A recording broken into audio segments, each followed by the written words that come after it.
The time is just gone 8:34 as we continue with the broadcast this morning on this beautiful day of Jummah. And if you have just tuned in, we wish you a wonderful, a blessed day of Jummah filled with the mercy and the blessings of Allah subhanahu wa ta'ala.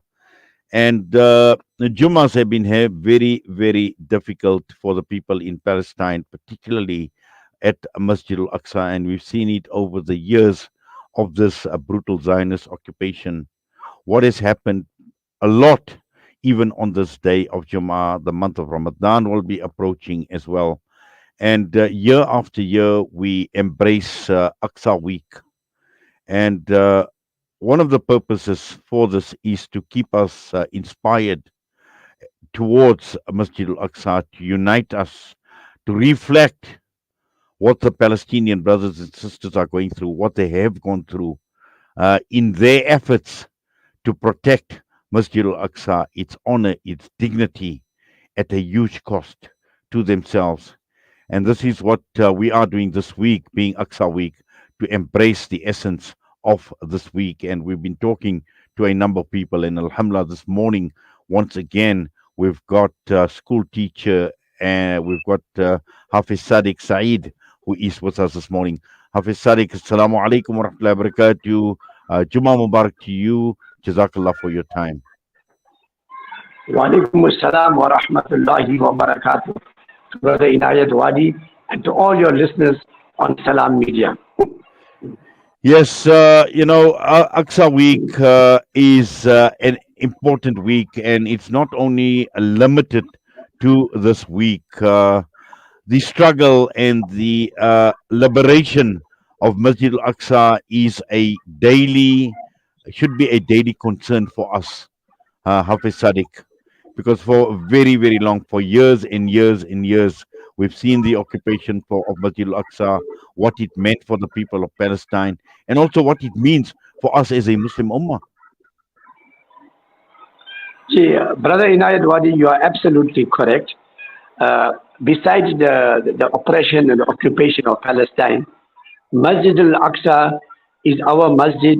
As we know, it is the second masjid that was built on earth, and therefore it's our Islamic duty, it's our moral responsibility to also protect and make sure that the Masjid al-Aqsa remains in the hands of the Muslims.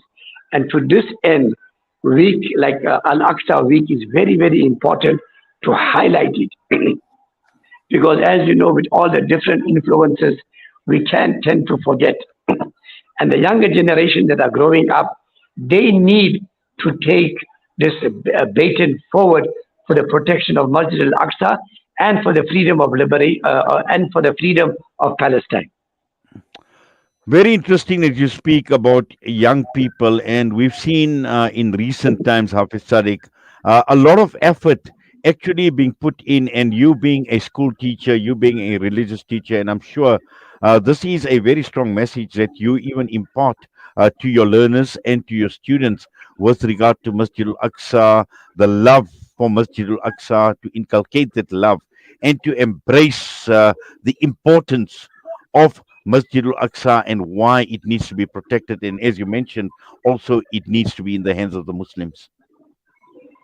So Alhamdulillah, by the Al-Aqsa Week, in our school, what we've done, every day we release a poster on some message on Masjid al-Aqsa. Alhamdulillah, we've done that. Today, Alhamdulillah, is the culmination of the week's effort, and all the learners are wearing Palestinian colors. In our school hall, we had a program on Al-Aqsa, and currently I can hear my junior primary learners are marching outside in the schoolyard and shouting, "Free Palestine." So these young learners, we need to instill in them the love for Al-Aqsa. Over the years, they go for Umrah, so they, in their mind, they visualize only Makkah Sharif and Medina Sharif, which is also very, very important. But together with that, parents at home, teachers in the school, ulama from the masjid need to keep on. I think We've lost Hafiz Sadek Saeed. We're going to try and get hold of Hafiz Sadek Saeed. Hopefully, there we go. I see Hafiz Sadek Saeed is back on. Hafiz Sadek Maaf, we lost you there for a minute. I think there was a break in signal, but you may continue. Okay, as I was mentioning, that as a teacher in schools or the principals in the schools, ulama in the masjids, parents at home, they need to have Al-Aqsa as a topic of discussion. Because our learners believe, or in their mind, they think only the two harams of Makkah Sharif and Medina Sharif. So therefore, in schools, this thing must be inculcated and incorporated into Islamic studies. Well, certainly, and I think this will go a long way. And I know that there are many people who are taking on this initiative to incorporate this as part and parcel of our education, because Al Aqsa has got it's got a rich history, it's got a massive, massive legacy. Hafiz Sadiq. Yes, absolutely. You are, brother Inayat Wadi. You touched some very important points. It's got a very, very rich history, starting from Sulaiman alayhi salam, Musa alayhi salam, Yusuf alayhi salam, Ibrahim alayhi salam. So these are a very, very rich history it has got, and obviously the Isra wal Mi'raj, which we celebrated 2 days ago. So all these things should form part of our syllabus that we inculcate to these children. So inshallah, the legacy can remain alive in them, and we should also encourage them to keep on and continuously visit these places. So when they can come back, they can talk about it in the assembly, they can talk about it in the classroom, and the love can continue.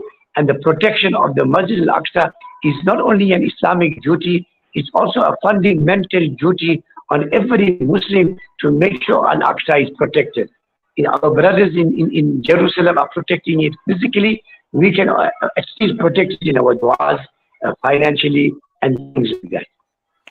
Hafiz Sadiq, not very long ago, we had the opportunity at Salam Media bringing Sister Abir Zayad, who is an archaeologist and obviously knows almost everything one needs to know from an archaeological perspective with regard to Masjid al Aqsa. We subsequently, Salam Media had also undertaken a tour, a group tour to Masjid al Aqsa. And just yesterday, I seen a message come through from Sister Abir where they are actually preparing. She says there is an apartment that is being prepared for people in anticipation of people coming in the month of Ramadan, visiting Masjid al-Aqsa, performing itikaf in Masjid al-Aqsa. And this is also part and parcel of our responsibilities as well, because this is exactly what is required of us as an ummah, to visit Masjid al-Aqsa whenever we can, at every opportunity that we have, so that firstly, we're doing our Islamic duty because we know there is huge benefit being in Masjid al-Aqsa. We know about the benefits. We know about the land, the Mubarak land. The Quran speaks about it as well in Surah Bani Israel in terms of how blessed this land is. So there are spiritual blessings, but also there are blessings where we provide the support and the strength to the people of Palestine to continue in their efforts to protect Masjid al-Aqsa. Gee, I also received that message from Sister Abir, and I think this is a very, very good initiative. And those people that are going on tours to Jerusalem or going for etikaf in the month of Ramadan, they should support this initiative that Sister Abir has come about. And I have also sent it out to some of my friends, so we can create this awareness that those people that are visiting Jerusalem, those people that are visiting Al-Aqsa Masjid, there is some good accommodation for you all to stay, and maybe possible, inshallah, it will help uplift the community in and around Jerusalem, inshallah. Well, definitely. And also the mere fact that what is happening in Palestine today, let us remember that all that close on to 30,000 people who have been killed in Gaza, their lives are not in vain, because at the forefront of their struggle is Aqsa. And even when what it happened on October the 7th, it started off and calling it the Al Aqsa flood. So all these people, they have been martyred. They have been martyred essentially in the defense of Masjid al-Aqsa, because this is what they have embraced with their lives and this and everything else that they've had. Yes, absolutely. So true, Brother Inayat Wadi. Masjid al-Aqsa is in their heart, It's in their blood. That is why we will hear that saying, "Birru bidam nabdika ya Aqsa." So these things are very, very important. So we must inculcate in our children even this message of "Birru bidam nabdika ya Aqsa," with our souls, with our blood, O Aqsa. We need to free Al Aqsa. We need to Al Aqsa to come back to us, because besides being the first Qibla of the Muslims, it is our second masjid. And as you correctly mentioned earlier, there is a rich history and legacy around Masjid Al Aqsa. Well, Alhamdulillah, I think, obviously, since what has happened since October the 7th has created that awareness amongst many people, and right across the board, across all societies, right across the entire world, and particularly our children. And we've seen that our children have started to take note. We've seen little children now talking about free Palestine, all of that. We've seen many of them wearing, Palestinian, to identify with the Palestinian cause, whether they're wearing a T-shirt or anything to do with Palestinian colors. So that awareness is there at this point in time. All we need to do is to continue with the momentum and take it to the next level. 100% correct. Like this morning, I was really surprised to even see my grade one learners and grade two learners and the high school learners all dressed up in different Palestinian colors, and they coming to school. So this is also like a statement that will be made in the community, that look at how these children are protecting and are rising up to the challenges that our brothers in Palestine are facing, and the issues around Masjid al-Aqsa. Well, Hafiz Sadek, Jazakallah khairan so much for that. Allah Ta'ala accept, Allah reward your efforts. I know you've been tireless in your efforts as well with regard to raising awareness, and also, much needed information, education that you are imparting as well to keep the struggle for Masjid al-Aqsa alive, inshallah. So Allah accept all your efforts. I mean, just before we go, Sheikh Raid Salah's very important statement should also be highlighted. And many years ago, he said, Al-Aqsa fi khatar. And sadly, today we can see it. Well, definitely, and I recall that, and also our late marhum Maulana Ihsan Hendricks, rahimahumullah, And mentioned it over and over again as well in terms of the statement that Sheikh Raid Salah had made as well. So this is definitely something that we need to take cognizance of, that Aqsa is in danger. Jazakallah. And we make dua that Allah subhanahu wa ta'ala grants complete freedom to the people in Palestine and bring Masjid al-Aqsa back into the hands of the Muslims, inshallah. Ameen, Summa Ameen, and have yourself a wonderful Jummah ahead, inshallah, Hafiz Tariq, and Jazakallah for your time Jazakallah. once again. Right. Assalamu alaikum. Walaikum salam wa rahmatullahi wa barakatuh. Hafiz Sadek Saeed with us this morning, and this is embracing the essence of Aqsa Week, which ends today, the 5th to the 11th of February. But it's not, shouldn't just end today. This is a global initiative to build for the love of Masjid al-Aqsa, and it should be relentless, it should be continuous, and we need to continue with the momentum, and especially now with the month of Ramadan coming up. If you are able to, and if it is possible, make sure that at least you can spend a part of this month of Ramadan in Masjid al-Aqsa together and in solidarity with the protectors of Masjid al-Aqsa, the chosen people of Palestine. The time is just gone 8:47. We're going to go for a break. It's going to be time for Jummah Inspirations, and we'll be talking this morning with Maulana Muhammad Salaji.